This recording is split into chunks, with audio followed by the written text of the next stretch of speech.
Hello guys, welcome back to Jaya Patti's kitchen. இன்றைக்கி நம்ம இந்த ரெசிபியோட வந்திருக்கோன்னா ஒரு சாட் ஐட்டம். அந்த சாட் ஐட்டம் எப்படி செய்கிறது சொல்லிட்டு பார்க்கலாம். ஃபஸ்ட்டு அதுக்கு தேவையான பொருட்கள்.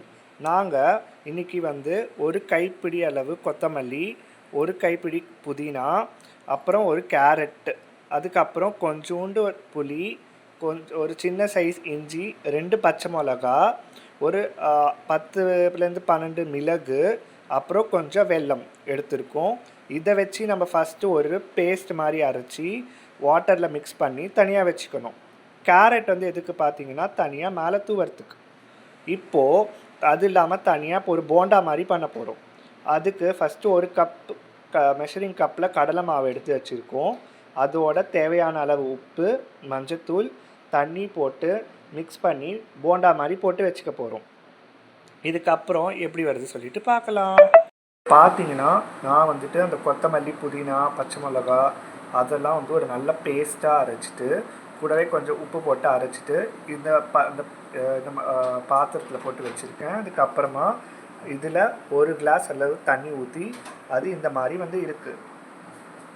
இப்போ பார்த்தீங்கன்னா நமக்கு அந்த சாட் ரெடி ஆகிடுச்சு. ஸோ நாங்கள் என்ன பண்ணோன்னா, இப்போது ஏற்கனவே சொன்ன மாதிரி அந்த கடலை மாவு எல்லாம் ப்ரிப்பேர் பண்ணி வச்சுருந்தோம்ல, அதில் சின்ன சின்னதாக பக்கோடா மாதிரி போட்டுட்டு தனியாக எடுத்து வச்சுக்கிட்டோம்.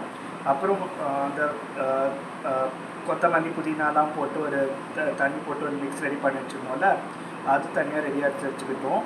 இப்போ இந்த பக்கோடா ஆறினதுக்கப்புறமா அந்த புதினா, கொத்தமல்லி அரைச்சி போட்டு மிக்ஸ் பண்ணி வாட்டரில் வச்சுருந்தோம்ல, அதில் இந்த பக்கோடாவை போட்டுட்டு மேலே கொஞ்சம் கேரட், கொத்தமல்லி தூவி வச்சுருக்கோம்.